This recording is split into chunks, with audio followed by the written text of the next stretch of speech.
Bible భాష్యానికి స్వాగతం. ఆదికాండము 1వ అధ్యాయం 2వ వచనంలో భూమి నిరాకారంగాను శూన్యంగాను ఉండెను అని సెలవివ్వబడ్డది. దీనికి హీబ్రూ భాషలో వాడబడినటువంటి పదబంధము తోహు బోహు.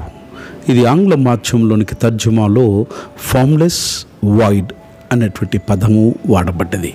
తోహు బోహు అనేటువంటి హీబ్రూ పదాలను దీని యొక్క భావాన్ని మరింత స్పష్టంగా వ్యక్తీకరించేటువంటి తెలుగు పదాలను మనం చూద్దాం. బ్రౌన్స్ డ్రైవర్స్ బ్రిక్స్ లెక్సికన్ నిఘంటువులో ఈ పదాలను కలిపి సృష్టి యొక్క తొలి స్థితిని మనకు శక్తివంతంగా వివరిస్తాయి. తోహు హీబ్రూ పదం కోసం ఉపయోగించబడినటువంటి కొన్ని చక్కని తెలుగు పదాలు. ఆకారరహితం అనగా ఇది రూపము లేనటువంటిది అనే అర్థాన్ని ఇస్తుంది. అవ్యవస్థితం అనగా క్రమము లేది లేదా నిర్మాణం లేనటువంటి స్థితి లేదా ఇది గందరగోళమైన స్థితిని సూచిస్తూ ఉన్నది. నిర్రూపం అనగా రూపము లేనటువంటిది లేదా క్రమబద్ధీకరించబడినటువంటి స్థితిని సూచిస్తుంది. బోహు అన్నటువంటి హీబ్రూ పదానికి వాయిడ్ ఇంగ్లీష్లో. దీని కొరకు వాడబడినటువంటి శక్తివంతమైన తెలుగు పదాలు రిక్తము లేదా శూన్యము లేదా ఖాళీ అనే అర్థాన్ని స్పష్టంగా మనకు తెలియచేస్తున్నది.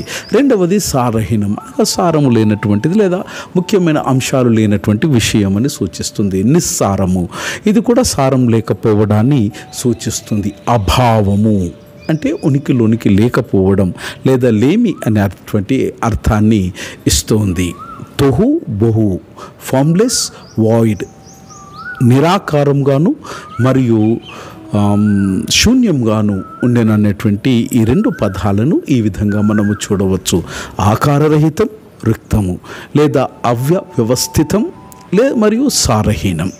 ఈ రెండు పదాలను కలిపి సృష్టికి ముందు భూమి యొక్క స్థితిని ఇంకా వ్యవస్థీకరించబడినటువంటి నివాసయోగ్యము కానటువంటి రూపం మరియు సారము లేని రెండు ఈ స్థితిని ప్రభావవంతంగా తెలియచేస్తుంది. ఇలాంటి భావన్నే ద్వితీయోపదేశకాండం 32వ అధ్యాయం 10వ వచనంలో కూడా ఈ పదము తోహు అన్నటువంటి పదాన్ని వాడబడినట్టు చూస్తాం.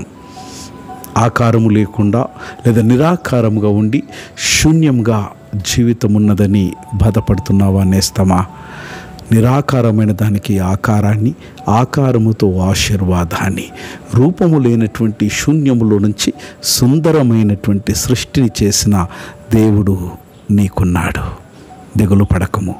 నీకు ఆకారం ఇస్తాడు, ఆశీర్వాదాన్ని ఇస్తాడు, సుందరమైన సృష్టిగా నిన్ను మలుస్తాడు.